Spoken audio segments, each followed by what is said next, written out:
Assalamualaikum warahmatullahi wabarakatuh. Hamdan syukralillah, salatu wa salaman ala rasulillah wa ala alihi wa sahbihi wa mawalah. Pembebasan Irak.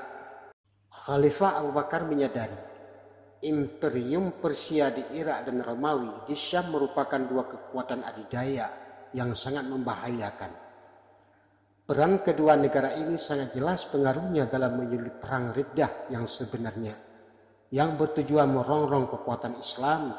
Untuk mengatasi hal tersebut, diutuslah Khalid untuk mengajak mereka masuk Islam. Atau kalau mereka menolaknya, masih ada dua opsi lain, yaitu jidyah atau perang. Pertempuran pertama kali yang dijalani Khalid bin Walid dalam misinya kali ini adalah pertempuran Hufayyah yang letaknya dekat dengan Teluk Basrah yang masih di bawah kekuasaan Gubernur Hormuz. Pasukan Persia menggunakan rantai yang mengikat mereka agar tidak melarikan diri dari medan perang. Hormuz membuka peperangan ini dengan perang tanding melawan Khalid.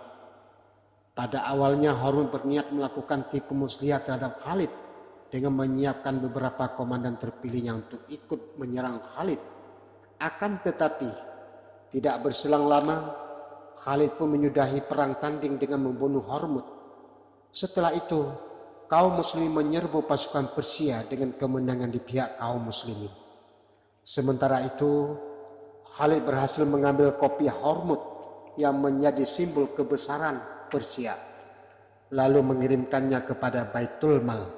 Hanya saja Khalifah Abu Bakar menghadiahkan kepada Khalid atas jasa dan keberaniannya. Perang ini kemudian terkenal dengan sebutan Zatu As-Salasi, pertempuran rantai, karena para tentara Persia dirantai satu sama lain agar tidak melarikan diri dari pertempuran. Setelah pertempuran Hufar ini berturut-turut, setelahnya terjadi 3 peperangan yang lainnya. Sebelumnya ketika Khalid berhadapan dengan Hormuz di Hufar, Hormuz sempat mengirimkan pesan kepada istana Kisra untuk meminta bantuan. Permintaan Hormuz tersebut disambut istana Kisra dengan mempersiapkan bala tentara yang lebih besar dengan dipimpin oleh seorang panglima yang bernama Qarn. Akan tetapi ketika mereka mendapat pasukan Hormuz kalah dari tentara Khalid, maka bala bantuan pasukan Persia pun mundur ke sini yang bermakna sungai. Meskipun demikian, Khalid terus mengejar mereka, memerangi dan melawan mereka. Di antara para tawanan itu terdapat Abu Hasan al-Basri, seorang ulama besar yang saat itu masih memeluk agama Nasrani. Setelah itu Khalid melanjutkan ekspedisinya ke Hirah setelah melakukan beberapa pertempuran kecil. Dia dan pasukannya berhasil membebaskan seluruh Hirah pada bulan Rabiul Awal tahun 12 Hijriah. Dari Hirah, Khalid memimpin pasukannya menuju Daumatul Jandal untuk membantu Iyad bin Ghanam yang saat itu sedang melakukan pengepungan terhadap benteng pertahanan bersama pasukan Iyad.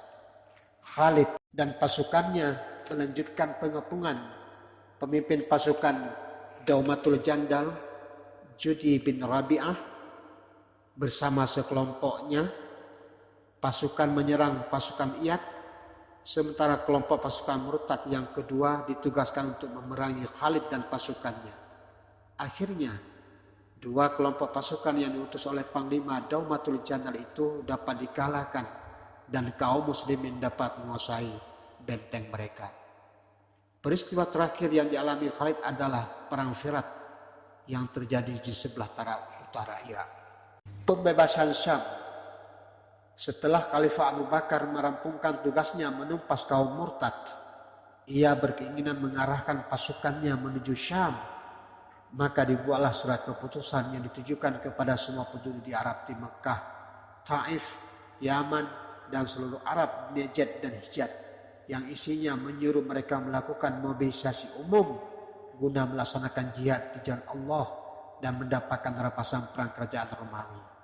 Untuk itu, Khalifah Abu Bakar membentuk 3 unit pasukan yang dipimpin oleh 3 panglima. Akan tetapi, Abu Bakar mendapatkan kendala dengan Khalid yang masih berada di Irak, sementara memindahkan ribuan pasukan dari Irak menuju Syam bukanlah hal mudah. Akhirnya Khalid pun berinisiatif meminta saran dari salah seorang penjelajah gurun terkemuka untuk mendapatkan jalan paling dekat menuju Syam. Setelah terjadi pembincangan, akhirnya Khalid setuju untuk menempuh sebuah rute perjalanan berat dari Irak ke Syam. Sesampainya di Yarmouk, Khalid dan pasukannya bertemu dengan tentara kaum muslimin. Sementara itu di sisi lain pihak Romawi berhasil membangun pasukan besar yang jumlahnya sekitar 200.000 tentara di Yarmouk.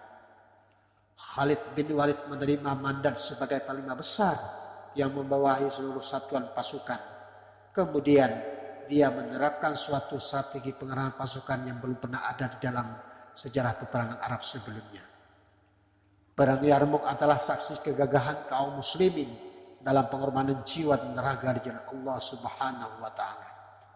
Pada perang tersebut, Khalid bin Walid bertemu dengan seorang komandan pasukan Romawi yang bernama Jurjah.